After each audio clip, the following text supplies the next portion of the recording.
Things we do, I swear. That's fine, I'm just taking a nap.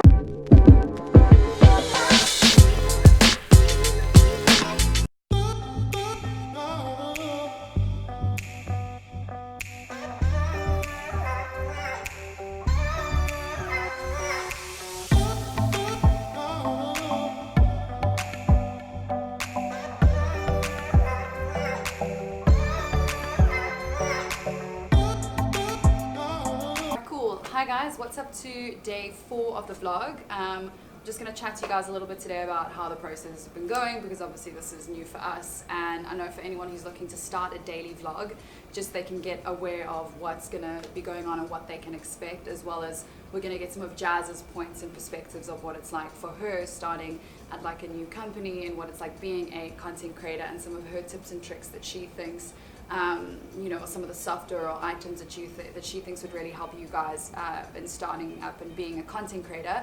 We're going to put those in the description below for you. Jazz kind of said, I was like, Jazz, we need to put out a vlog today. And she was like, oh, okay, so what do you want to do? And I was like, we should probably go and like talk about X, Y, and Z. And she actually made quite a good point, which was, so we're gonna go.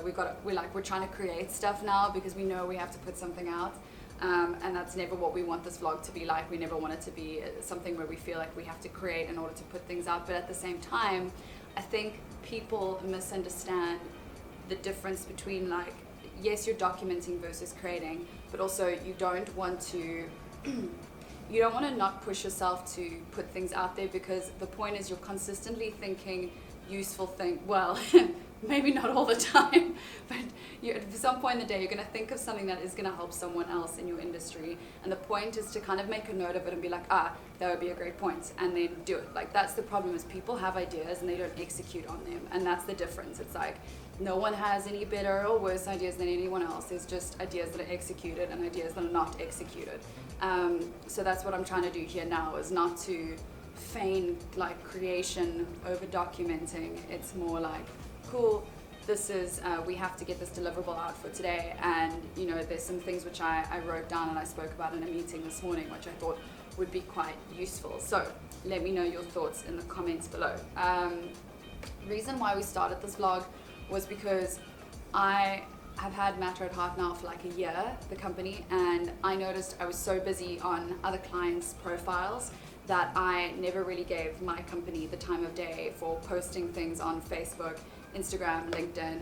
And secondly, I think, when I was in meetings with people, a lot of the time, because I'm like more of a salesperson than anything, because I enjoy interacting with people, but I found there was almost like there were so many walls and excuses that came up as to why they, and I apologize if like the hat's getting like in the way, as to why they weren't signing up or they wouldn't take the plunge. Like I'm all for like, okay, we don't have, I think my friend's talking to me. I'm all for like if people say, we don't have the time or the money or whatever. I mean, still excuses, but a lot of the time it was all like a mindset game of we can't sign up because people were so concerned about what other people would think of them, because they feel like social media exposes them a bit more, which it does. But if you're kind of a dick in real life, then you're going to be a dick online. So just don't be a dreadful person, and then you don't have to worry about those things online. Also, we walk around as people with these imaginary audiences in our heads, like as if every little thing we do we're getting judged for all the time, and it's not the case either. Because everyone's always thinking like that, we're always so self-absorbed that we never actually notice anyone else. And that is the biggest tip I have for anyone on social media, is if you want to start getting interacting with people and getting them to like your stuff, go out and notice other people, go out and collab with other people. Like, how on earth do you expect, it's the same, like, and this has nothing to do with being introverted or extroverted. It's besides the point. Whether you're an introvert or extrovert, you still have friends and you still go out and have hobbies. They just might be more like in a room versus in a massive party or in a massive gathering. My point being that if you move to a new city, there's no point sitting in your room every day complaining that you don't have friends if you're not going to put yourself out there and at least try and meet new people. It's the same on social media. And bearing in mind, Instagram's organic reach is so low at the moment, you still have to be doing paid media and boosting posts in order to have it get seen. And it's kind of the same thing. Like, you can't just be too scared to post on social media and expect people to know all about your product, because you have to be online. It's not a debate anymore. You need to be online. And secondly, when you post something, you need to be able to boost it, because it's the same as moving to a new city and not meeting anyone and then being like, I'm so lonely. You're like, well, yeah, because you can't just post and expect that because your post is giving value that people are going to see it. Maybe on other platforms, sure, but definitely not on platforms like Instagram and Facebook at the moment. Their organic reach is so low. So that's what I wanted to say. It's like, that's also why we started it, because it was like, I was interacting with people and they didn't want to join social media because for their brands and their companies and their personal brands, they were so afraid of being judged. And I was like, I need to be able to attack this culture of, you know, this culture that we've bred where everyone is so afraid of who they are as a human being, and learning more. And the funny thing is, they think it's a case of, oh, you fuck everyone. I'm like, no, don't fuck everyone. Like, it's more about like, fuck yourself, you know, like you're the one who's judging yourself. It's not anyone else who's judging you, it's purely yourself. So, and people are tyrants to themselves. People have that like really harsh inner voice and they don't realize it a lot of the time. So yeah, that was the second reason I wanted to do this vlog. And thirdly, thirdly, it's because I like to test things, right? Like, this is why I've always done these 30-day challenges, and this is why I wanted to do it, because how can I know what to tell other people to do for their social media if I don't test it on my own company as well? Like, I would never suggest anything to anyone unless I felt like I had tested it first, and then I'd say, this worked, or that was interesting, or that was, you know, and then I can put it forward to someone else. I'm definitely not someone who I was always told, you know, when I started this company, don't do everything yourself, like hire the right team. And I've gone completely the opposite way. Like, I would rather learn how to do everything myself first and then hire people, because I know what to expect, and what I want and what works and what doesn't. Obviously, when you start scaling, you just get more and more people on board, but that's an entirely different conversation. So yeah, those are the three main reasons. I think there might be people outside who want to use the ideas room. So those are the three main reasons as to why we decided to start the vlog. And I think the biggest takeaway out of all of this is that it is, I mean, at the moment, we started this feeling like it would be a lot of work, and it has in a way, because obviously we're only on day 4, but just to give you an idea of all the platforms we're putting content on every day, we're doing a blog on LinkedIn, we're doing, as well as posting, we've got my personal Boss Lady Instagram, we've got the business's Instagram, we've got, what else do we have, Jazz? We have so many. We've got Facebook, we've got YouTube for the vlog every day. Bearing in mind, we've also got like thumbnails we need to create for all of these things. We've got copy we need to create for all of these things. We've got the catch, yeah, we've come up with our own lingo for things, because we like, you know, a lot, and this is my thing, like a lot of people get caught up on like jargon or feeling like they need to go study and know these things, and I'm like, just do it. Like, don't feel like, because, and this is what bogs my mind about like marketing in general, is I've walked into rooms where people feel superior because they want to throw out jargon and things, which doesn't actually, it's not inclusive terminology and words. Yes, there's sort of like language which you might need to learn or things, but I feel like any language that is divisive in order to alienate people, I would rather not use, because it doesn't make you look like a hotshot, it just makes you look like a bit of a self-important a-hole. But so Jazz and I like to come up with our own words as well, and we're learning so much through this process as well. Okay, another thing I wanted to touch on was the different platforms. Part of content marketing is where you look at your customer purchasing funnel and you look at the different platforms and what content you're going to curate or personalize for each platform. So to give you an example, on our Instagram page for Matter at Heart, you'll see it's a lot of behind the scenes stuff, because it's tailored for basically that's the thing, we don't post about marketing on that thing. We post about humans, you know, because that's who we're targeting as humans. You know, it's more behind the scenes of an agency, or what it's like to work in an agency, especially ours and our work culture and our lives and everything. So it's very personal as well. That's not something, it was definitely something that we planned but didn't plan as well, because we never wanted it to come across as inauthentic. Like if there's something that goes on during the day and I'm like, yes, we need to post that. Like when Jazz spoke about, and you'll see it now, Jazz, if you go to our Instagram page, Jazz was laughing because she realized, and she told me, and I used to drink almond milk, that if you shake it, it tastes way better. And my mind was blown, and I was like, we need to post that on the Instagram. Now most people would sit back and be like, but why? It has nothing to do with, I'm like, it's besides the point. Like, it's got a human touch to it, it's entertaining, it's funny, it's something that most people don't even know anyway. So that's for our personal Instagram. For our Facebook page, that's where we get a bit more technical. We'll post jobs. By the way, we're hiring an account manager if you know anyone for sales. That's where we post jobs, packages, particularly things that do well are graphics with like calls to action, sales, packages, pricing, testimonials, reviews. That's kind of what we realized people want from our Facebook page. In terms of my personal Facebook page, my personal brand, that's where I post a lot of what it's like to start a company and be an entrepreneur, and marketing tips and tricks in general, because that's what people want from my page. And obviously this is all trial and error over like a year, so don't be bummed out if you don't have it right the first time. This is the point with marketing that irritates me with a lot of people, is they expect to have it right, and it's going to take a while to build up an audience, to get people to focus on you. You've got to like post things that they want to see, really give them an authentic view of what's going on, and don't be afraid of the judgment or the backlash. Like, I know no one likes to hear bad things, but it's the same in real life. People think that offline and online life is going to be different. I'm like, it's not. In real life, not everyone's going to like you, and that's fine.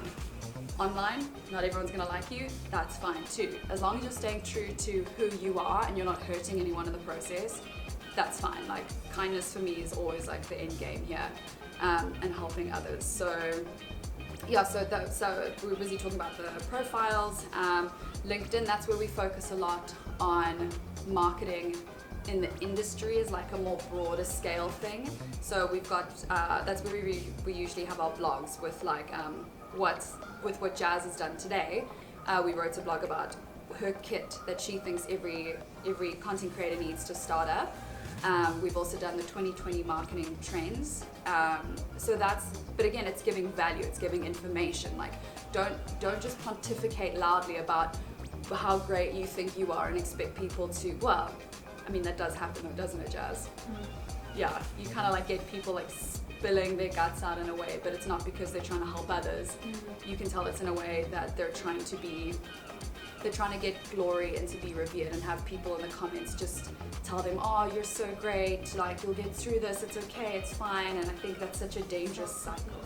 Yeah, self-pity, exactly. And I think that's a lot of the reason why people complain as well, is because rather than getting it done, they would rather sit and get that instant dose of like the feeling as if they've fixed it without actually having to fix it. I think that's what happens when people complain and make excuses. They're like, oh, I couldn't, and it was so hard, and like X, Y, and Z, and then the person sits, like, pats you on the back and says, oh, that sucks, I'm so sorry, and it's screw the other person, and and then you feel better about yourself, but you actually haven't fixed anything. So yeah, anyway, that's my little rant over. You literally, almost every day, you talk to your followers, you're talking to your people, and you're just recording yourself talking. I don't do that. And I'm sure you get a lot of interaction by doing that, right? Yeah, I think, look, you've also got to figure out what your strengths are. So like, for example, I think you would do fantastically in front of the camera. Copy isn't your strong suit. That's why I was saying do the speech to text thing. Yes. I think it's just about knowing people's strengths and weaknesses. Like someone who's amazing with copy, like blog all the way.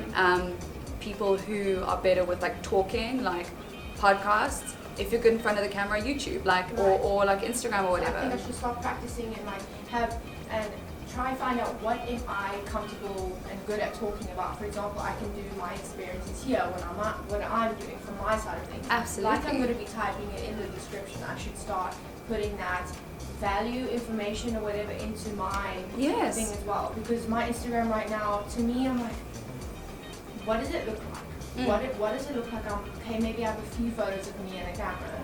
Yeah. But my Instagram doesn't say that is what Jasmine is doing. Yeah, you know what? Whatever. That's what she's about. Whatever you can do that makes it easier for people to, in a nutshell, like surmise who you are, and to try and you've got to try and figure out what are your identifiers. So when people look on your profile, like they're gonna say, this is what I'm looking for. She's content creator in Cape Town.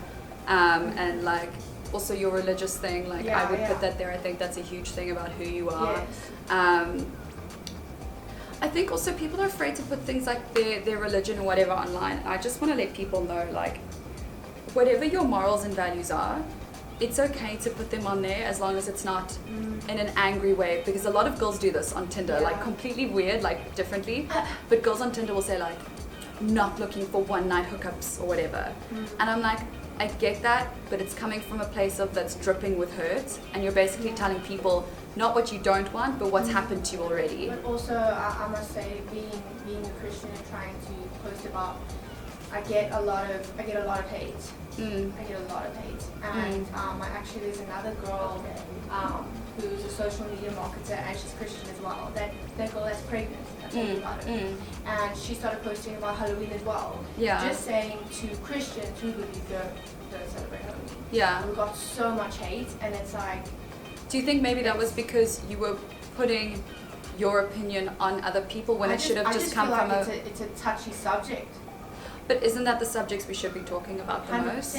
So I just also feel like I don't get hurt because I know what your beliefs are, what values. Right. And that's so important. It's out of like, not worry, what's the word? Compassion for others. Right. So I think the key thing is when you're posting stuff like that, don't say, like, don't point the finger at other people and don't ever like talk down to them or at them. Rather lead by example. Right. So it's always like, hey guys, I'm not going to be celebrating Halloween this year because of X, Y, and Z. Not, you shouldn't celebrate Halloween because of X, Y, and Z. Because then already you're coming on the attack, and it makes people want to get defensive. So it's most of the time they won't even bother listening to you because they're so busy already like thinking of their argument rather than listening to what you have to say. that's good. Like 100%, like I can always tell on Instagram or on social media if people are like, if they're trying to rather say than do, you know. So it's like, if like, okay, like you get people on social media who are like, you know, hustle hard, continue learning, and I'm like, bro, I never see you on your social media. I'm not saying you have to show people, but I'm saying like, who are you to tell people what to do? Like, you're a human. Talk about what you're actually doing. Talk about what you know and what you're doing, like, or just do it, and then people want to follow. Like, there's no point me not vlogging and not doing any of this work and being like, you should do it. Also, like Instagram, not a lot of people post like, okay, they tried something and it failed. No one does that. Yeah. And this is why I think yours would be so great, because you were literally doing it from the beginning. Right. And anything you learn is going to be great for anyone else, because you're not like up here and you need like a certain level of experience to already like watch your videos or listen to what you're saying. You're like, hey guys, anyone can start off being a content creator because I'm doing it and this is what I've done. Yeah, so I would say also people, like, if you want to change your handle, change your handle. If you want to change your description, do it. Like, Tell a story about yours, please. oh, okay, so so I wasn't going to change mine, and then I had a friend who wanted, well, I have a friend, cheapers. I have a friend who wants to, who wanted to change her handle to Cape Town Blonde, and she was nervous, and I was like, dude, don't even worry, I'm going to change mine. So I changed mine as in, like, you know, to do it with her, and she didn't end up changing hers. I think she just wanted to keep it at her name. But my point being that, again, it's like kind of this, I'm afraid to change it because I assume that it's going to have these massive ramifications and people don't want to put their vlogs out or their voice out online because it is there forever. And I'm not saying I don't understand, because I do. I know why it's scary. My point is, everyone knows it's scary. The people who put themselves out there know it's scary. It's just they made a different choice to still do it. It's not like the people you see putting themselves out there are too like naive or stupid to not understand why the same things you're feeling. It's just they've made a choice to still do it, even though there might be like judgments or whatever. And everyone assumes if they put stuff out there, it's like the world, like they're gonna get hundreds and thousands of eyes viewing them. Like, we put this vlog out, I think we probably get like 10 views, and that's okay, like it doesn't matter. But my point being, you can fuck up a lot and no one's gonna know, because maybe 10 people, you're very unlikely to go viral, I assure you. So if that's any sort of comfort, it takes a lot of effort to get people's attention. So if you think that by changing your Instagram handle, it's all of a sudden gonna break the world, it's not. And you know what's cool is like What? your name suits you so well. Does I feel it? like ew. When I met you, I was like, yep, that's why her name's that. And I feel like you spoke that over yourself, and you kind of it fits. She's so nice, guys. she makes me like feel weird, so I'm gonna go now. Thanks guys for joining us on the vlog for today. I hope you took away some cool, interesting stuff, and peace out. I'm gonna try and get off this beam. It's so comfy. I don't want to be. Alright, cool.